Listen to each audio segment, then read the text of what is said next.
Hello everyone, welcome to our YouTube channel. Myself Professor Vaibhav Solanki from Sri Swaminarayan Institute of Technology. Today we will discuss on lecture number 3 Transit System Design, which is Unit 2 Urban Mass Transportation System और subject का नाम है urban transportation planning. Six semester urban transportation planning के इस subject में हमने unit 1 complete किया है। यूनिट 2 ऑलमोस्ट हमारा कंप्लीट होने वाला है। ठीक है, तो ये लेक्चर है हमारा यूनिट 2 का थर्ड लेक्चर, जिसका नाम है ट्रांजिट सिस्टम डिजाइन। दोस्तों, प्रीवियस लेक्चर में हमने जो डिजाइन देखी है, जो अर्बन मास ट्रांसपोर्टेशन सिस्टम देखी है, उसका क्लासिफिकेशन किया है। डिफरेंट टाइप्स ऑफ बीआरटीएस है, या तो रैपिड है, रेल ट्रांजिट सिस्टम है, रोड ट्रांजिट सिस्टम है। सब चीजें हमने ऑलरेडी पढ़ रखी है। और अभी आज हम बात करते हैं कि जो भी मास ट्रांजिट सिस्टम है, या जो ट्रांजिट सिस्टम है जो कोई भी सिटी पे अप्लाई होती है या तो हम डेवलप करते हैं। ठीक है, तो उसका डिजाइनिंग हम कैसे करेंगे, और डिजाइनिंग पार्ट ही बहुत इंपॉर्टेंट है। Travel demand, concept of travel demand हमने पहले लेक्चर में देखा था कि क्या है कॉन्सेप्ट ऑफ ट्रैवल डिमांड, कहाँ से ट्रैवल डिमांड या तो ट्रिप जनरेट हो रही है। ठीक है, ये इंपॉर्टेंट है। बात करते हैं ट्रांजिट सिस्टम डिजाइन क्या है। It is essential to design transit system as per the demand। जो डिमांड है उसके लिए एक ट्रांजिट सिस्टम डिजाइन करना वो बहुत ही इंपॉर्टेंट है अभी। Design must be satisfy operator and trip maker satisfaction, कि जो भी ऑपरेटर है जो इस डिजाइन का यूज करने वाला है, ट्रांजिट सिस्टम या तो मास ट्रांजिट सिस्टम का यूज करने वाले हैं। ठीक है, और ट्रिप मेकर है। ठीक है, उसके लिए ये जो डिजाइन है वो सेटिस्फिकेशन उसके लिए होना चाहिए। So this purpose, this design path problem has conflict objective as the operator want to get maximum benefit। जो भी ऑपरेटर है, पीआरटीएस है या गवर्नमेंट, जैसे कि बीआरटीएस गवर्नमेंट के अंडर है। ठीक है, उसके जो भी ऑपरेटर है, ठीक है, और जो ट्रिप मेकर है और जो इसका यूज करने वाले हैं, ठीक है, उनके लिए, दोनों के लिए एक अफोर्डेबल होना चाहिए, कंफर्टेबल होना चाहिए। इस चीज के हिसाब से हम वो डिजाइन करने वाले हैं। ठीक है, सो उसके लिए मिनिमम फ्लीट साइज और मिनिमम फ्लेयर वो सही रहना चाहिए। वेयर एज द यूजर, यानी कि जो यूजर है, हम सब यूजर है, यानी ट्रिप मेकर है जो मूवमेंट करता है, ट्रिप जनरेट करता है। ठीक है, so where as the user want to minimum cost, comfort and minimum time. As a user हमको क्या चाहिए, एज अ ऑपरेटर उन लोगों को मैक्सिमम फ्लीट साइज और मैक्सिमम फेयर चाहिए। इस हिसाब से as a user, as a trip maker, हमको मिनिमम कॉस्ट में हमारी मास ट्रांजिट जो राइड रहने वाली है, या तो हम ट्रांजिट सिस्टम का यूज करके हम पब्लिक ट्रांसपोर्टेशन का यूज करने वाले हैं, तो वो कैसा होना चाहिए कि एज अ यूजर वो मिनिमम कॉस्ट होना चाहिए, कंफर्टेबल होना चाहिए और मिनिमम टाइम में कंप्लीट रहना चाहिए। तो ये तीन चीजें इंपॉर्टेंट है। ठीक है, तो ये हम यहाँ पे अपलोड अप्लाई करेंगे। दूसरी चीज है कि उसका मेजरमेंट किस हिसाब से कर सकते हैं, तो उसका मेजरमेंट डिपेंड करता है हेडवे पे। हेडवे क्या है कि headway is a measurement of a distance और अ ट्रैवल टाइम और a time between vehicle in a transit system, की जो डिस्टेंस है, टाइम डिस्टेंस है, डिस्टेंस और टाइम जो व्हीकल का है, उसका एक मेजरमेंट है। उसको हम ट्रांजिट सिस्टम में यूज करने वाले हैं, जिसको हम हेडवे कहेंगे। ठीक है, so the precise definition varies depending on the application, but it is most commonly measured as the distance from the tip of one vehicle to the tip of the next behind it, and it is expressed as the time it will take for a training or trailing vehicle to cover that distance। This is the main purpose। जो most commonly measure है distance from headway distance को हम measure करेंगे। तो tip of the one vehicle to the tip of the next one, जो उसके पीछे जो भी है वो इस हिसाब से एक्सप्रेस हो, और हम ट्रेलिंग व्हीकल को डिस्टेंस कवर करें, और इसके हिसाब से हम ट्रिप का प्रॉपर मैनेजमेंट करें, और वो ट्रिप का यूज करके हम ट्रांजिट सिस्टम का डिजाइन करें। ये हमारा अल्टीमेटली पर्पस है। यहाँ पे मैंने एक नेटवर्क दिखाया है, जो भी बीआरटीएस नेटवर्क है, इसके साथ मेट्रो नेटवर्क है और अदर पब्लिक ट्रांसपोर्टेशन का एक मैप के अंदर शो किया हुआ है। ठीक है, तो ये सिंपली कोई भी ट्रांजिट सिस्टम हम डिजाइन करें, मास ट्रांजिट सिस्टम डिजाइन करें, फॉर एग्जांपल ये जो येलो लाइन है उसको मैं मेट्रो का कनेक्शन बोल दूं, या तो बीआरटीएस का नेटवर्क बोल दूं। ठीक है, ये yellow line as a BRTS network हम यूज कर रहे हैं।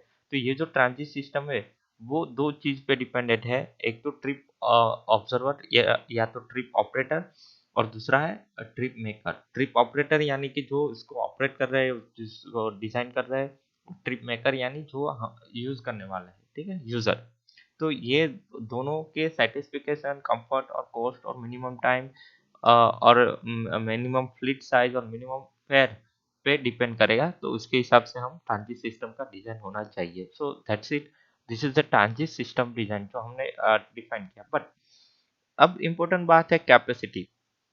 अब कोई भी ट्रांजिट सिस्टम डिजाइन करने के लिए कैपेसिटी बहुत ही इंपॉर्टेंट है। और कैपेसिटी किस हिसाब से फाइंड करेंगे, पहले तो कैपेसिटी क्या है तो ये हम समझेंगे। तो कैपेसिटी क्या है, तो बेसिकली अर्बन ट्रांसपोर्टेशन सिस्टम में हम बात करें कि कोई भी न्यू डेवलपमेंट या तो ट्रांसपोर्टेशन का डेवलपमेंट हमको करना है, ठीक है, तो उसके लिए कैपेसिटी क्या होनी चाहिए। तो capacity is the defined as the maximum number of the vehicle, passenger और the like per unit time which can be accommodated under a given condition with a reasonable expectation of occurrence।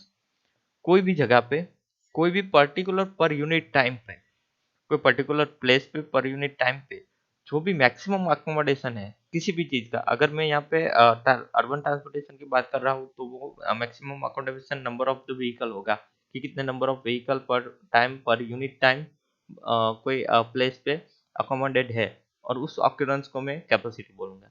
अगर मैं passenger का capacity find करूँ तो कोई भी मास transit system के अंदर या तो मेट्रो का एक कैब देख लो या तो बीआरटीएस एक बस के अंदर कितने मैक्सिमम परसेंटेज आ रहे हैं, पैसेंजर आ रहा है, तो उसको मैं उसकी कैपेसिटी या तो सीटिंग कैपेसिटी या पैसेंजर कैपेसिटी इस हिसाब से काउंट करूंगा। बट यहाँ पे हमको ट्रांजिट सिस्टम की कैपेसिटी फाइंड करनी है। सो यहाँ पे कैपेसिटी के लिए एक चीज हमने यहाँ पे जो डिफाइन की है, जो येलो लाइन से मैंने डिफाइन किया है यहाँ पे, तो आप देख सकते हो। दूसरा कि sum of the observations that are found from this definition can be now discussed, and capacity is the independent of the demand और capacity अलग चीज है। So it is speak about the physical amount of the vehicle, passenger or a road can afford, and it does not depend on the total number of the vehicle demand service। So on the other hand it depends on the traffic condition, geometric condition और road condition। basically इन तीन चीजों पे वो totally dependent है कि traffic condition क्या है, geometric condition क्या है और रोड किस हिसाब से है, ठीक है, उसके ऊपर उसकी कैपेसिटी डिपेंडेंट है, ठीक है। तो इस हिसाब से हम कैपेसिटी को फाइंड करेंगे। सो एक एक्सप्रेस हम कहे कि कैपेसिटी को किस हिसाब से हम एक्सप्रेस करेंगे, तो capacity is expressed in term of unit of some specific thing। for example car की कैपेसिटी क्या है, पीपल की कैपेसिटी क्या है, यानी people capacity not include. Basically car यानी number of car accommodate in particular time and particular place. People यानी number of people, number of passenger accommodate in particular time, particular place, this is the capacity. So it is also depend on the traffic composition, जो depend करता है traffic composition पे। In addition, capacity analysis depend on the environmental condition कि किस हिसाब से environmental condition है। तो basically this is the factor which are directly affected the capacity, traffic condition, environmental condition। So that's we call। So capacity is a probabilistic measure। It is varies with respect to time and position in the maximum number of the unit of the demand। it can be accommodate similar facilities। So hence it is not always possible to completely devise analytical the capacity। In most cases is obtained through observation। So जो हम field पर observe करते हैं उसके ऊपर capacity को define करना है। तो यहाँ पे मैंने कैपेसिटी डिफाइन करने की ट्राई की है कि क्या पर्टिकुलर प्लेस पे पर्टिकुलर टाइम पे passenger capacity, number of vehicle capacity, maximum number of vehicle capacity क्या है, इस हिसाब से हम उसको डिफाइन करेंगे। अब बात करते हैं यहाँ पे कैपेसिटी या तो ट्रांजिट सिस्टम में कैपेसिटी हम टू टाइप से डिफाइन करेंगे। एक तो व्हीकल कैपेसिटी क्या है और पैसेंजर कैपेसिटी क्या है, ठीक है। सो व्हीकल कैपेसिटी पे सबसे आते हैं, उसके पहले हम यूनिट देख लेते हैं किस हिसाब से हम यूनिट को ऑपरेट करेंगे। So capacity in transit operation is measured as the maximum number of passengers that can be carried past a single point in a fixed route in a given period of time। कि कोई भी transit system में capacity या तो transit operation में मैं किस हिसाब से कैपेसिटी को डिफाइन करूंगा कि मैक्सिमम नंबर ऑफ पैसेंजर जो कैरिड आउट होते हैं कोई पर्टिकुलर फिक्स रूट पे और गिवन पीरियड पे, ठीक है। So the most common measure of capacity in a term of को कौन सी टर्म्स में और कौन से, ये इंपॉर्टेंट है बहुत ही, आपको याद रखना है कि कैपेसिटी का यूनिट क्या है और कौन से टर्म में हम कैपेसिटी को फाइंड करेंगे। तो उसके लिए यहाँ पे टर्म दिखाया गया है passenger per hour per direction, PPHPD। इसका फुल फॉर्म क्या रहेगा, passenger per hour per direction. तो कोई भी जगह पे कोई भी ट्रांजिट सिस्टम के लिए या ट्रांजिट ऑपरेशन के लिए कैपेसिटी क्या रहेगी कि कितने passenger per hour per direction, पर पर्टिकुलर डायरेक्शन में और पर आवर में कितने पैसेंजर एकोमोडेट है या कितने पैसेंजर मूवमेंट कर रहे हैं, तो उसको हम कैपेसिटी बोलेंगे। In a transit operation, we define the time between vehicle past a given point as the headway और टाइम हेडवे। जैसे कि हमने बात की थी कि कोई पर्टिकुलर टाइम पे जो व्हीकल पास हो जाएगा, ठीक है, तो कोई passenger per hour per direction में है, ठीक है, वहां से व्हीकल पास हो जाएगा, तो टाइम डिस्टेंस रहेगा, जो टाइम बिटवीन रहेगा उसको हम हेडवे बोलेंगे। तो यूजुअली वो हेडवे मिनट में रहेगा। So the inverse of the headway is called the frequency, और वो हेडवे का जो इनवर्स है उसको हम फ्रीक्वेंसी बोलेंगे। सो vehicle essentially capturing the number of the vehicle per unit time past a certain point on a route, usually measure in a vehicle per hour। so हम इसको व्हीकल पर आवर में major करेंगे। तो उस frequency अगर मुझे कोई जगह पे फाइंड करनी है तो फ्रीक्वेंसी को डिफाइन करेंगे व्हीकल पर आवर में, जिसको एफ से इंडिकेट करेंगे। तो यहाँ पे 60 vehicle minute per hour upon H minute में है, तो इस हिसाब से एक इक्वेशन है। और हेडवे का इक्वेशन है, हेडवे मिनट में कंसीडर करेंगे तो 60 vehicle minute per hour upon F, दोनों का इनवर्स है, ठीक है। ये इक्वेशन का हम आगे यूज करेंगे। दूसरा कि व्हीकल कैपेसिटी किस हिसाब से डिजाइन करेंगे, तो व्हीकल कैपेसिटी को हम सीवी, व्हीकल कैपेसिटी को हम सीवी से डिनोट करेंगे, इंडिकेट करेंगे। Maximum possible number of the vehicle per hour is called the vehicle capacity, कि maximum possible number of vehicle per hour, एक आवर में कितने व्हीकल है मैक्सिमम पॉसिबल, उसको हम कैपेसिटी बोलेंगे। Vehicle capacity directly proportional to the reliability, कि CV is equal to proportional to R, यानी कि परसेंटेज फ्रैक्शन। और vehicle capacity CV is inversely proportional to H. So CV is inversely proportional to 16 upon H. तो equation रहेगा vehicle capacity का, CV is equal to 16 into R upon H. H क्या है, headway है जो minute में रहेगा, और आर क्या है, रिलायबिलिटी है जो हमको 85 फ्रैक्शन लेना है या तो 0.85 लेना है। तो व्हीकल की रिलायबिलिटी यहाँ पे फिक्स रहेगी, जिसकी वैल्यू हमको एग्जांपल में आर की वैल्यू 0.85 रखनी है, ये आपको याद रखना है। और व्हीकल कैपेसिटी डिजाइन करने के लिए जो इक्वेशन रहेगा वो CV is equal to 360 100 into R upon H, जहाँ पे H into H, H headway in a second, और हेडवे इन अगर मिनट में है तो यहाँ पे साइड 16 का यूज करेंगे, और सेकंड में है तो 3600 का यूज करेंगे। रिलायबिलिटी 85 रखनी है हमको, तो इस हिसाब से हम व्हीकल की कैपेसिटी फाइंड कर सकते हैं। सो जैसे कि मैंने आगे ट्रांजिट कैपेसिटी को डिफाइन किया कि ट्रांजिट कैपेसिटी दो टाइप में है। पहली तो पैसेंजर कैपेसिटी, जिसको मैं सीपी से डिनोट करूंगा, जो दूसरी है व्हीकल कैपेसिटी, जिसको मैं सीवी से डिनोट करूंगा। तो ये दो टाइप्स है ट्रांजिट कैपेसिटी के। कोई भी जगह पे ट्रांजिट कैपेसिटी हमको फाइंड करने के लिए वो उसका लोड फैक्टर और यूटिलाइजेशन, जिसको हम सिग्मा से डिनोट करेंगे, वो जानना बहुत ही जरूरी है। So ratio of the passenger versus the capacity of the system vehicle, it's called load factor. So वो यूटिलाइजेशन और लोड फैक्टर जानना बहुत ही जरूरी है। जैसे कि यूटिलाइजेशन का एक सिंपल इक्वेशन है, utilisation is equal to output upon input. यानी कि यहाँ पे मैं एक सिंपल एग्जांपल रखा है 2,15,000 अपॉन 1,62,000। तो उसका आउटपुट 2,15,000 है और इनपुट 1,62,000 है, ठीक है। तो वो जो फैक्टर रहा वो अपना रहेगा 1.54, तो उसको हम लोड फैक्टर इंडिकेट करेंगे, ठीक है। So passenger versus capacity of the system, वहां पे जो रेशियो है कि 2,15,000 पैसेंजर है, बट सिस्टम और व्हीकल की कैपेसिटी जो इनपुट है वो क्या है 1.62,000। तो इसके हिसाब से लोड फैक्टर इतना हुआ। इस हिसाब से हम यूटिलाइजेशन और लोड फैक्टर काउंट करें। लोड फैक्टर के लिए basically the ratio it is higher than one, it is running beyond the capacity. अगर एक से ज़्यादा डेटरेशन यहाँ पे यूटिलाइजेशन एक या एक से ज़्यादा रहेगा तो यानी कि वो उसकी कैपेसिटी से ज़्यादा जा रहा है, ठीक है। तो लोड फैक्टर सिमिलरली ऐसे ही काउंट करेंगे, पैसेंजर पर बस अपन बस कैपेसिटी। फॉर एग्जांपल बस की कैपेसिटी 16 है, वहाँ पे 16 सीट अवेलेबल है पर पैसेंजर, ठीक है। और वहाँ पे पैसेंजर पर बस में 70% पैसेंजर अवेलेबल है, तो यहाँ पे जो लोड फैक्टर रहेगा वो 1.16 रहेगा। तो हमने व्हीकल कैपेसिटी देखी, लोड फैक्टर और यूटिलाइजेशन देखा। अब पैसेंजर कैपेसिटी को बात करें, पैसेंजर कैपेसिटी डिजाइन कैसे करेंगे, तो पैसेंजर कैपेसिटी का इक्वेशन है CP, it is maximum passenger per hour per direction for the particular transit system. क्या है कि maximum passenger per hour per direction for the particular transit system.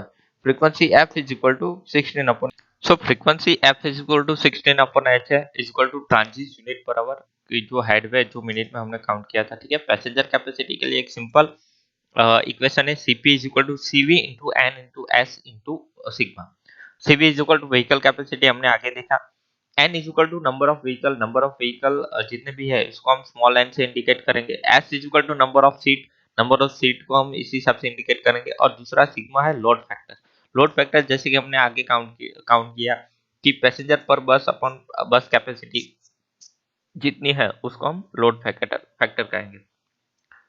सो इस हिसाब से हम पैसेंजर कैपेसिटी काउंट कर सकते हैं।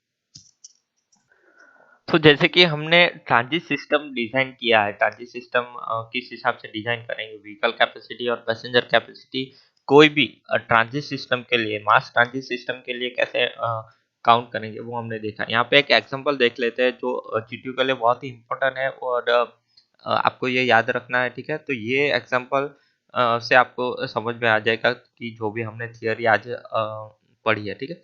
तो सबसे पहले बात करते हैं कि मास ट्रांजिट सिस्टम। हम सबको पता है कि अर्बन मास ट्रांजिट सिस्टम, पिछले लेक्चर में मैंने क्लासिफिकेशन किया था कौन कौन सी चीज है, बीआरटीएस है, बस रैपिड ट्रांजिट सिस्टम है, मेट्रो है, ठीक है। तो ये सब मास ट्रांजिट सिस्टम है, यानी पब्लिक ट्रांसपोर्टेशन है जिसका हम यूज करने वाले हैं। सो उसकी मैक्सिमम कैपेसिटी फाइंड करनी है, उसकी पैसेंजर कैपेसिटी और व्हीकल कैपेसिटी फाइंड करनी है, तो वो कैसे करेंगे। सो यहाँ पे एक एग्जांपल है जिसका जो हमें यहाँ पे दिया हुआ है कि find the maximum capacity per hour of the BRT and metro for the frequency of a 16 trip per hour on a any corridor। कि कोई भी जगह पे, कोई भी सिटी पे, कोई कॉरिडोर पे, यानी कोई भी कॉरिडोर पे बीआरटी और मेट्रो की फ्रीक्वेंसी अगर 16 ट्रिप पर आवर है, ठीक है, तो उसकी मैक्सिमम कैपेसिटी क्या है ये हमको फाइंड करनी है। सो सबसे पहले सॉल्यूशन ये रहेगा कि मैक्सिमम कैपेसिटी फाइंड करने के लिए हमको क्या अवेलेबल चीजें यहाँ पे दी है कि हमको capacity of the vehicle capacity CV is equal to, हमारे पास इक्वेशन है 16 अपॉन एच, ठीक है। एच यानी हेडवे जो मिनट में रहेगा, ठीक है। और फ्रीक्वेंसी यहाँ पे फ्रीक्वेंसी दी हुई है F is equal to 16 trip per hour, ठीक है। तो फ्रीक्वेंसी का इक्वेशन हमने आगे जो देखा, फ्रीक्वेंसी का इक्वेशन क्या था कि यहाँ पे हमने देखा था frequency F is equal to 16 vehicle per minute per hour upon H. तो 16 ट्रिप यहाँ पे अवेलेबल है, तो एफ का इक्वेशन यहाँ पे हम अप्लाई करेंगे, F is equal to 16 upon H, ठीक है। सिमिलरली व्हीकल कैपेसिटी का भी इक्वेशन है 16 अपॉन एच, ठीक है। फ्रीक्वेंसी 16 पर 16 ट्रिप पर आवर अवेलेबल है, तो 16 CV is equal to 16 upon H, और एच की जगह पे हम 16 अप्लाई करेंगे तो क्या रहेगा कि एक ट्रिप पर एक मिनट, पर मिनट में एक ट्रिप हो रहा है, ठीक है।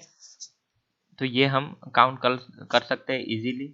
सिमिलरली हमने कैपेसिटी व्हीकल का इक्वेशन यहाँ पे रखा है, फ्रीक्वेंसी हमको पता है, फ्रीक्वेंसी के हिसाब से हम एच फाइंड कर सकते हैं, और एच की वैल्यू यहाँ पे 16 है, तो 16 को अप्लाई करेंगे ये इक्वेशन में, तो उस हिसाब से हमको जो व्हीकल कैपेसिटी मिलेगी वो मिलेगी 1 ट्रिप पर मिनट, की पर मिनट 1 ट्रिप हो रही है, उसके हिसाब से व्हीकल कैपेसिटी हमने यहाँ पे फाइंड की, ठीक है। पैसेंजर कैपेसिटी हमको फाइंड करनी है। पैसेंजर कैपेसिटी के लिए इक्वेशन हमने क्या देखा था कि Cp इज इक्वल टू, हमने यहाँ पे इक्वेशन देखा था कि Cp is equal to Cv into N into S into sigma, ठीक है। तो यहाँ पे Cv हमको सबसे पहले फाइंड करना पड़ेगा, जो हमने यहाँ पे किया है। Cv फाइंड करने के लिए हमको फ्रीक्वेंसी दी गई है, फ्रीक्वेंसी के हिसाब से हमने हेडवे फाइंड किया, और हेडवे के ऊपर से हमने व्हीकल कैपेसिटी फाइंड कर दी। तो Cv की वैल्यू हमको 1 मिली है, 1 ट्रिप पर मिनट। अब maximum capacity for BRTS assume करते हैं कि 50 उसकी कैपेसिटी है, और लोड फैक्टर 50 कैपेसिटी के हिसाब से लोड फैक्टर 1.2 है। पैसेंजर कैपेसिटी फाइंड करने के लिए इक्वेशन है Cp is equal to Cv into N into S into sigma, where Cv is equal to 1, number of the vehicle यहाँ पे हम 1 रहने वाला है कि नंबर ऑफ व्हीकल कितने हैं कि 1 BRTS यानी 1, ठीक है, BRTS के लिए हम अज्यूम कर रहे हैं, ठीक है। और S is equal to sitting capacity BRTS के लिए हमने 15 अज्यूम की है। अगर एग्जाम में भी अगर आपको अज्यूम करना है तो BRTS के लिए ये आपको याद रखना है कि उसकी सीटिंग कैपेसिटी 50 होती है, 15 होती है और लोड फैक्टर 1.2 होता है, ठीक है। और यहाँ पे लोड फैक्टर 1.2 यूज करना है। अगर ये हमने यहाँ पे यूज कर लिया तो इसके हिसाब से जो हमको पैसेंजर कैपेसिटी मिलेगी वो मिलेगी 16 पैसेंजर मिलेंगे, 16% पर मिनट, एक मिनट में 16% है, ठीक है। तो उसको हम 1 आवर में कन्वर्ट करेंगे तो 3600 पर्सन पर आवर हमको मिलेंगे। तो ये BRTS के लिए पैसेंजर कैपेसिटी है 36 पैसेंजर यानी 36% पर आवर। दूसरा कि मैक्सिमम कैपेसिटी फॉर मेट्रो के लिए फॉर एग्जांपल हम एज्यूम करते हैं 4 कोच ऑफ 75 कैपेसिटी कि 4 कोच है टोटल और चारों में 75 कैपेसिटी है पर ट्रेन एंड लोड फैक्टर उसका 1.2 है। तो CV is equal to vehicle capacity into number of vehicle हम पर कोचेस के हिसाब से 4 इंक्लूड करेंगे, नंबर ऑफ सीट हमने 75 अज्यूम किया और लोड फैक्टर हमने 1.2 अज्यूम किया है। तो 360 पैसेंजर पर मिनट रहेगा। तो यहाँ पे आएगा 21600 पैसेंजर पर आवर। तो एक घंटे में 21,600 जितने पैसेंजर हम वहाँ पे यूज कर सकते हैं। कि यहाँ पे जो BRTS की कैपेसिटी है और मेट्रो की कैपेसिटी है, तो मेट्रो की कैपेसिटी 6 टाइम हायर है BRTS के कंपेयर टू, ठीक है। तो इस हिसाब से हम एनालाइज करके मैक्सिमम कैपेसिटी BRTS और मेट्रो की पर ट्रिप हमको कैलकुलेट करनी है, तो पर ट्रिप हम इसके हिसाब से कैपेसिटी कैलकुलेट कर सकते हैं। यहाँ पे आपको याद रखना है कंपलसरी BRTS के लिए सीट कैपेसिटी 50 अज्यूम करनी है और लोड फैक्टर 1.2 दोनों के लिए अज्यूम करना है। मेट्रो के लिए सिमिलरली अप्रोक्स हमको पता है 4 कोचेस होते हैं और 75 कैपेसिटी होती है, वो अज्यूम करना है। सो यहाँ पे हमारा एग्जाम्पल कंप्लीट होता है और एग्जाम्पल के साथ साथ जो हमने ट्रांजिट सिस्टम की डिजाइन की है वो भी कंप्लीट हो गई है। होप आप सबको समझ में आया होगा, ठीक है। Thank you.